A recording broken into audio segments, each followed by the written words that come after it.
नमस्कार मित्रों, मैं राजीव रंजन प्रसाद। विश्व के सबसे विशाल और महान महाकाव्य महाभारत में वर्णित इतिहास को जब हम साहित्य की दृष्टि से विवेचित करते हैं तो अनेक चरित्र हमारे सामने आते हैं जिनके आजीवन संघर्ष ने युगों युगों तक प्रेरणा दी है। परंतु यह भी हुआ है कि इस महाकाव्य को कमतर करने के लिए, भारतीय संस्कृति को निकृष्ट निरूपित करने के लिए अनेक चरित्र उनकी वास्तविकताओं को परे कर नैरेटिव की तरह हमारे सामने लाए गए हैं। इन्हीं में से एक पात्र है अंगराज कर्ण। यह ठीक है कि कर्ण एक कुंवारी मां, जो कि राजकुमारी भी थी, के परित्यक्त पुत्र होने के कारण राजसारथी अधिरथ और उनकी पत्नी राधा के बेटे की तरह पले बढ़े। वे तत्कालिक सामाजिक संघर्ष का शिकार भी बने। इन सब के बाद भी हमें स्मरण रखना होगा कि अधिरथ और राधा ने कर्ण की परवरिश किसी राजकुमार की तरह की थी। कर्ण ने अपने पिता का व्यवसाय नहीं अपनाया, अपितु जो मन था, जैसा वे करना चाहते थे, वही किया है। इसकी उन्हें सामाजिक स्वीकृति भी मिली है। समाज से भी उन्हें क्यों शिकायत हो, जबकि एक बड़े राज्य के राजकुमार की मित्रता उनका भाग्य बनी। साथ ही अंग प्रदेश के वे राजा भी बने। कर्ण ने महाभारत के युद्ध में कुरु सेना के प्रधान सेनापति होने के दायित्व को भी निर्वहित किया है। अर्थात वे सामाजिक रूप से उपेक्षित नहीं, अपितु अपने समय के अत्यधिक प्रतिष्ठित व्यक्तियों में गिने जाते थे। भारत में मूल पुस्तकों को पढ़ने समझने में आज की पीढ़ी आलस करती है। यही कारण है कि हमारे ऐतिहासिक नायकों को लाल हरे एजेंडे खलनायक सिद्ध कर देते हैं, तो कभी खलनायकों को पीड़ित वंचित बताकर ऐसे धो पोछ दिया जाता है मानो सारा अन्याय उनके साथ ही हुआ हो। कर्ण के व्यक्तित्व का सबसे बड़ा सच उसका द्यूत सभा में किया गया व्यवहार है। हम अंगराज कर्ण के कार्यों और उपलब्धियों के विषय को अंत में विवेचित करेंगे, परंतु पहले चलते हैं धृतराष्ट्र की राज्य सभा में, जहां इंद्रप्रस्थ के सम्राट युधिष्ठिर अपना सब कुछ हार गए हैं, यहां तक कि भाइयों सहित स्वयं को भी। एकाएक वे कौरवों के उकसाने पर अपनी पत्नी द्रौपदी को भी दांव पर लगाने की स्वीकृति, सहमति दे देते हैं। महाभारत में सभा पर्व का 65वां अध्याय द्यूत पर्व से यह श्लोकानुवाद देखें कि युधिष्ठिर के ऐसा कहते ही उस सभा में बैठे लोगों के मुख से धिक्कार है की आवाजें आने लगी। भीष्म, द्रोण और कृपाचार्य आदि के शरीर से पसीना निकलने लगा था। विदुर तो दोनों हाथों से अपना सिर थामकर बैठ गए। धृतराष्ट्र मन ही मन प्रसन्न हो बार बार पूछ रहे थे कि क्या हमारे पक्ष की जीत हो रही है। वे अपनी प्रसन्नता की आकृति को छिपा न सके। दुशासन आदि के साथ कर्ण तो बड़ा हर्षित हो रहा था। मैं मूल महाभारत से प्रसंग और अनुवाद ले रहा हूं, जिससे कि हम क्षेपकों पर चर्चा से बच सकें। अब यहां मेरा प्रश्न है कि धृतराष्ट्र, दुर्योधन, शकुनी, दुशासन आदि सभी की प्रसन्नता समझ में आती है, लेकिन यह कर्ण क्यों प्रसन्न था? क्या इसलिए कि वह दुर्योधन की प्रसन्नता से स्वयं भी खुश था, अथवा इसलिए कि उसके मन में उस द्रौपदी से प्रतिशोध लेने की भावना प्रबल थी, जिसने स्वयंवर में तत्कालीन परंपराओं के अनुरूप स्त्री को प्राप्त अधिकारों का प्रयोग करते हुए कर्ण से विवाह करने की संभावना को भी नकार दिया था। यह अवहेलना कर्ण को अपमान प्रतीत हुई थी। उसने द्यूत सभा में द्रौपदी से अपना प्रतिशोध ले ही लिया, लेकिन कितना नीचे गिरकर। युधिष्ठिर द्वारा द्रौपदी को दांव पर लगाने के बाद जैसे ही पासे दुर्योधन के पक्ष में गिरे, निकृष्टताओं ने अपनी अपनी प्रतिक्रिया से तत्कालीन सबसे शक्तिशाली राज्य की राज्यसभा को कलंकित करना आरंभ कर दिया था। इसके बाद भी हमें दुर्योधन की प्रतिक्रिया और कर्ण की प्रतिक्रिया को अलग अलग करके देखना होगा। दुर्योधन इस घटनाक्रम का प्रथम पक्ष था, जबकि कर्ण तीसरा पक्ष। कर्ण को अन्य राजाओं या कि दुर्योधन के अन्य मित्रों की भांति इस प्रसंग में निरपेक्ष रहना चाहिए था, परंतु द्रौपदी को अपमानित करने में वही सबसे अधिक मुखर था। यहां तक कि दुर्योधन से भी अधिक वाचाल, सक्रिय और उत्साहित। लेकिन क्यों? वास्तव में तो द्रौपदी का निम्नतम स्तर तक जाकर अपमान करने के लिए दुशासन और दुर्योधन को उकसाने वाला कोई और नहीं, वह कर्ण ही था। पहले दुर्योधन की प्रतिक्रिया देखते हैं। महाभारत सभा पर्व का अध्याय 67 द्यूत पर्व में द्रौपदी पर लगा दांव जीतते ही दुर्योधन राज्य के महामंत्री विदुर से कहते हैं, पांडवों की पत्नी द्रौपदी को यहां सभा में ले आओ। वह शीघ्र यहां लाई जाए और मेरे महल में झाड़ू लगाए। वहां उसे दासियों के साथ रहना होगा। यह संवाद राजनैतिक संदेश भी देता है, क्योंकि विदुर को संबोधित करते हुए कहा गया है। इस कथन में द्रौपदी और पांडवों का घोर अपमान करने की चेष्टा तो है, लेकिन निर्वस्त्र करने जैसा अनादर नहीं दिखाई पड़ता है। घटनाक्रम में थोड़ा और आगे चलते हैं। दुशासन ने द्रौपदी को बालों से घसीटते हुए लाकर भरी सभा में पटक दिया है। यह श्लोकानुवाद देखें कि द्रौपदी को अपने पतियों की ओर देखती देख दुशासन उसे बड़े वेग से झकझोरकर जोर जोर से हंसते हुए दासी कहकर पुकारने लगा। उस समय द्रौपदी मूर्छित सी हो रही थी। यह देख कर्ण को बड़ी प्रसन्नता हुई। उसने खिलखिलाकर हंसते हुए दुशासन के उस कथन की बड़ी सराहना की। उस समय वहां जितने सभासद उपस्थित थे, उनमें से कर्ण, शकुनी और दुर्योधन को छोड़कर इस प्रकार घसीटी जा रही द्रौपदी की दुर्दशा देखकर सभी को बड़ा दुख हुआ। इस संदर्भ में भी कर्ण की दुशासन को लेकर की गई सराहना देखें और प्रसन्नता भी। क्या कर्ण को सभा में इस प्रसंग पर कुछ भी बोलने कहने का प्राधिकार था? इसी प्रश्न के साथ घटनाक्रम में और आगे बढ़ते हैं। जब द्रौपदी नेत्रहीन राजा और उसकी सभा के आगे कुछ जलते हुए सवाल रखती है। सबसे बड़ा प्रश्न यही कि जिस पल युधिष्ठिर स्वयं को हार गए थे, तब उसके बाद द्रौपदी को दांव पर लगाने के वे अधिकारी कैसे हो सकते थे? इस प्रश्न का उत्तर समूची राज्यसभा देने में असमर्थ थी अथवा मूक दर्शक। एकाएक निर्भीकता से दुर्योधन के भाइयों में से विकर्ण खड़े होते हैं और कहते हैं कि भूमिपालो, द्रौपदी ने जो प्रश्न उपस्थित किया है उसका आप लोग उत्तर तो दें।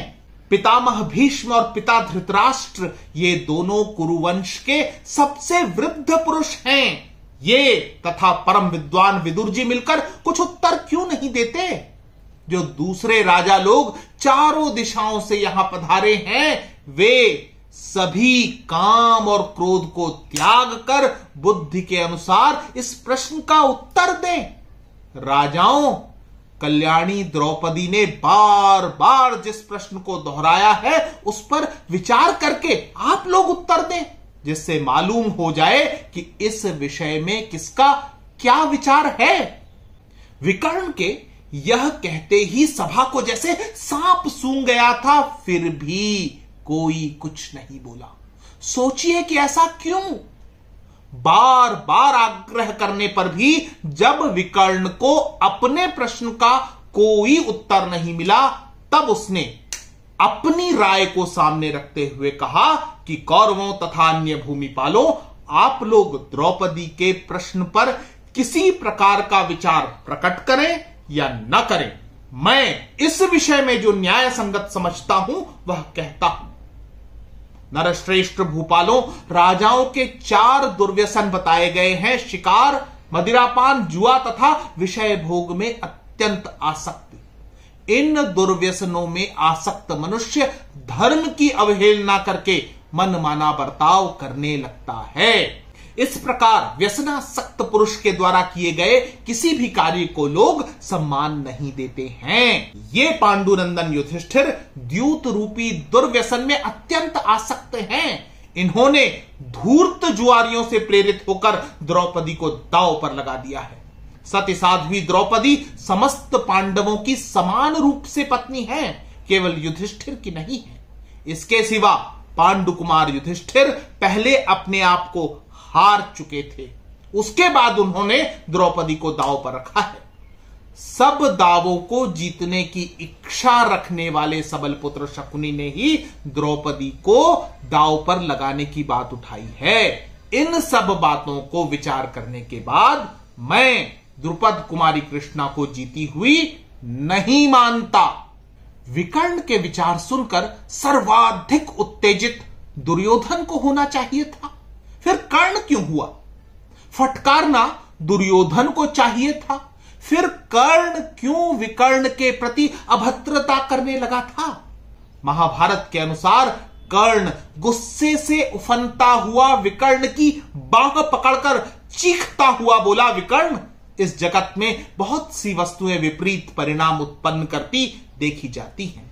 जैसे अरणि से उत्पन्न हुई अग्नि उसी को जला देती है, उसी प्रकार कोई कोई मनुष्य जिस कुल में उत्पन्न होता है उसी का विनाश करने वाला बन जाता है। रोग यद्यपि शरीर में ही पलता है, तथापि वह शरीर के ही बल का नाश करता है। पशु घास को ही चरते हैं, फिर भी उसे पैरों से कुचल डालते हैं। उसी प्रकार कुरुकुल में उत्पन्न होकर भी तुम अपने ही पक्ष को हानि पहुंचाना चाहते हो। विकर्ण, द्रोण, भीष्म, कृप, अश्वत्थामा, महाबुद्धिमान विदुर, धृतराष्ट्र तथा गांधारी ये तुमसे अधिक बुद्धिमान है। द्रौपदी ने बार बार प्रेरित किया है, फिर भी ये सभासद कुछ भी नहीं बोलते हैं, क्योंकि ये सब लोग द्रुपद कुमारी को धर्म के अनुसार जीती हुई समझते हैं। कर्ण यही नहीं रुकते। महाभारत महाग्रंथ के अनुसार कर्ण ने आगे विकर्ण से कहा कि हे धृतराष्ट्र कुमार, तुम केवल अपनी मूर्खता के कारण अपने ही पैरों पर कुल्हाड़ी मार रहे हो, क्योंकि तुम बालक होकर भी भरी सभा में वृद्धों जैसी बातें करते हो। दुर्योधन के छोटे भाई, तुम्हें धर्म के विषय में यथार्थ का ज्ञान नहीं है। तुम जो जीती हुई द्रौपदी को नहीं जीती हुई बता रहे हो, इससे तुम्हारे मंद बुद्धि होने का परिचय मिलता है। धृतराष्ट्र कुमार, तुम कृष्णा को नहीं जीती हुई कैसे मानते हो, जबकि पांडवों के बड़े भाई युधिष्ठिर ने द्यूत सभा के बीच अपना सर्वस्व दांव पर लगा दिया था। ध्यान दें कि अब तक के प्रसंग में विकर्ण को फटकारने वाला कर्ण अकेला है। कोई कुछ नहीं बोल रहा, केवल कर्ण है जो धृतराष्ट्र की सभा में उनसे आज्ञा लिए बिना ही उपस्थित वरिष्ठ सभासदों, स्वयं दुर्योधन, शकुनी और दुशासन से अधिक मुखर है। द्रौपदी ही उसके निशाने पर है और वह सतत इस निस्सहाय स्त्री को भरी सभा में अपमानित करने के सभी बहाने ढूंढ रहा है। द्रौपदी को बचाने वाले स्वरों के विरुद्ध यह शब्दों के तीखे बाण चला रहा है। विकर्ण पर चीखते कर्ण का महाभारत से यह उद्धृत संवाद देखें कि युधिष्ठिर ने सर्वस्व दांव पर लगाया, तो द्रौपदी भी इसी सर्वस्व के भीतर है। इस प्रकार जब द्रौपदी को जीत लिया गया है, तब तुम उसे नहीं जीती हुई क्यों समझते हो? युधिष्ठिर ने अपनी वाणी द्वारा कहकर द्रौपदी को दांव पर रखा और शेष पांडवों ने मौन रहकर उसका अनुमोदन किया। फिर किस प्रकार तुम उसे नहीं जीती हुई मानते हो? कर्ण विकर्ण संवाद महाभारत में अत्यधिक महत्वपूर्ण है, लेकिन इसे बहुधा उपेक्षित किया गया है, क्योंकि इससे कर्ण के लिए बनाया गढ़ा गया उसकी कथित महानता का नैरेटिव टूटकर बिखर जाता है। कर्ण ने विकर्ण से आगे कहा यदि तुम्हारी राय हो कि एक वस्त्रा द्रौपदी को इस सभा में अधर्म पूर्वक लाया गया है तो इसके उत्तर में मेरी बात सुनो। देवताओं ने स्त्री के लिए एक ही पति का विधान किया है, परंतु यह द्रौपदी अनेक पतियों के अधीन है, अतः निश्चय ही वेश्या है। इसका सभा में लाया जाना कोई अनोखी बात नहीं है। यह एक वस्त्रा अथवा नग्न हो तो भी यहां लाई जा सकती है, यह मेरा स्पष्ट मत है। कर्ण का यही संपूर्ण स्त्री विमर्श था। इस कथोपकथन के बाद कर्ण के प्रति कोई सहानुभूति क्या शेष बचती है? मूल महाभारत से यह संदर्भ भी देखें कि द्रौपदी को निर्वस्त्र करने का आदेश देने वाला दुर्योधन नहीं था, वह स्वयं कर्ण ही था। महाभारत से इस श्लोक का अनुवाद देखें, जब विकर्ण से चिढ़कर कर्ण दुःशासन को संबोधित करते हुए कहता है कि हे दुःशासन, यह विकर्ण अत्यधिक मूढ़ है, तथापि विद्वानों जैसी बातें बनाता है। तुम पांडवों के और द्रौपदी के भी वस्त्र उतार लो। पुनः सुने कि मूल महाभारत के अनुसार द्रौपदी को वेश्या कहने वाला भी कर्ण था। द्रौपदी के अपमान को सही ठहराने के लिए सभी तर्कों को देने वाला भी कर्ण ही था। यहां तक कि एक असहाय स्त्री को निर्वस्त्र कर देने का आदेश देने वाला भी यही कर्ण था। इसकी पुष्टि करते हुए महाभारत का आगे का श्लोक कहता है, वैशंपायन जी कहते हैं, जन्मेजय, कर्ण की बात सुनकर समस्त पांडव अपने अपने उत्तरीय वस्त्र उतारकर सभा में बैठ गए। राजन, तब दुःशासन ने उस भरी सभा में द्रौपदी का वस्त्र बलपूर्वक पकड़कर खींचना प्रारंभ किया। अपराध करने और उसे उकसाने वाला दोनों ही समान अपराधी होते हैं, इसलिए कर्ण किसी भी तरह से दुःशासन से कमतर अपराधी नहीं था। यह सभी जानते हैं कि दुःशासन क्यों असफल हुआ और द्रौपदी के सम्मान की रक्षा कैसे हुई थी। द्रौपदी को निर्वस्त्र करने के अपने प्रयास में जब दुःशासन असफल हो गया, तब भी कर्ण की मानसिक कुंठा शांत नहीं हुई थी। एक बार फिर थके हारे दुःशासन को उकसाते हुए कर्ण ने कहा कि इस दासी द्रौपदी को अपने घर ले जाओ। महाभारत के विवरण के अनुसार द्रौपदी लज्जा में डूबी हुई थर थर कांपती और पांडवों को पुकार रही थी। उस दशा में भी दुःशासन ने उस भरी सभा के बीच पुनः द्रौपदी को घसीटना आरंभ किया।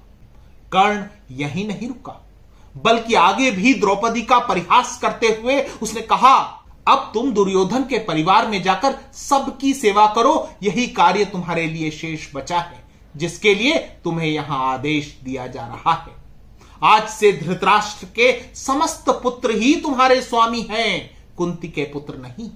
अब तुम शीघ्र ही दूसरा पति चुन लो, जिससे द्यूत क्रीड़ा के द्वारा तुम्हें फिर कोई दासी न बना दे। यहां तक के प्रसंग में हमें ध्यान देना होगा कि वह केवल कर्ण है जो सतत द्रौपदी को अपमानित कर रहा है। शेष सभी चुप हैं अथवा हंस रहे हैं, लेकिन कोई कुछ बोला नहीं। दुःशासन ने भी कर्ण की बातों में आकर द्रौपदी को निर्वस्त्र करने का प्रयास किया। यही स्थिति दुर्योधन की भी थी। दुर्योधन ने स्वयं तो कुछ नहीं कहा, उसने कर्ण को अपने मौन से अथवा घृणित इशारे से बढ़ावा ही दिया था। महाभारत के अनुसार ऐश्वर्य से मोहित हुए दुर्योधन ने इशारे में राधानंदन कर्ण को बढ़ावा देते और भीमसेन का तिरस्कार सा करते हुए अपनी जांघ का वस्त्र हटाकर द्रौपदी की ओर मुस्कुराते हुए देखा। उसने अपनी बाई जांघ द्रौपदी की दृष्टि के सामने करके दिखाई। उसे देखकर ही भीमसेन की आंखें क्रोध से लाल हो गई। वे सारी सभा को सुनाते हुए बोले, दुर्योधन, यदि तेरी इस जांघ को मैंने अपनी गदा से न तोड़ दिया तो मुझे अपने पूर्वजों के साथ उनके समान पुण्य लोकों की कभी प्राप्ति न हो। ध्यान से सभा पर्व के एक एक विवरण को पढ़िए, मूल श्लोकों को पढ़िए, तब आप जान पाएंगे कि जिसके पास कर्ण जैसा मित्र हो उसे दुश्मनों की कोई आवश्यकता नहीं। द्यूत सभा में अभद्रता के लिए किसी भी कौरव से अधिक स्वयं कर्ण ही जिम्मेदार था। यह तो हुआ तथ्यों का एक साथ प्रदर्शन, लेकिन जिस कर्ण को हम दानवीर और महावीर की उपाधि के साथ विश्लेषित करते हैं, वह इस कुकृत्य के बाद कितना आदर्श व्यक्तित्व रह जाता है, सोच कर तो देखिए। इसके अतिरिक्त भी हम पाते हैं कि कर्ण का पूरा जीवन स्वयं को सिद्ध करते ही गुजरा है, लेकिन अधिकांशतः वह असफल ही रहा। कर्ण कोई अजेय योद्धा नहीं था। उसके 14 बार हारने का प्रसंग आता है। महाभारत के आदि पर्व में उल्लेखित द्रुपद के साथ युद्ध में और वन पर्व के अनुसार गंधर्वराज चित्रसेन के साथ युद्ध में कर्ण बुरी तरह पराजित हुआ था। अर्जुन ने कर्ण को महाभारत के युद्ध से पूर्व 2 बार अर्थात द्रौपदी स्वयंवर के समय और विराट युद्ध में पराजित किया था। अर्जुन से कर्ण महाभारत के युद्ध में 3 बार हारा था, जिसका उल्लेख 2 बार द्रोण पर्व और 1 बार कर्ण पर्व में मिल जाता है। यही नहीं, कर्ण महाभारत के युद्ध में भीम से भी 4 बार पराजित हुआ है, जिसमें से 3 बार इसका उल्लेख द्रोण पर्व में और 1 बार कर्ण पर्व में प्राप्त होता है। द्रोण पर्व में झांक कर देखिए तो अभिमन्यु, युधिष्ठिर और सात्यकी से भी एक बार कर्ण को पराजय का सामना करना पड़ा है। इतनी पराजयों के बाद भी उसे अजेय कहना कितना उचित है। माना जाता है कि कवच और कुंडल के साथ कर्ण अपराजेय था। तब सोच कर देखिए कि द्रुपद के साथ युद्ध में वह क्यों हारा, गंधर्वराज चित्रसेन से वह क्यों पराजित हुआ, विराट नगर में अर्जुन से वह क्यों पराजित हुआ, जबकि इस समय तक तो उसने अपना कवच कुंडल किसी इंद्र को दान नहीं किया था।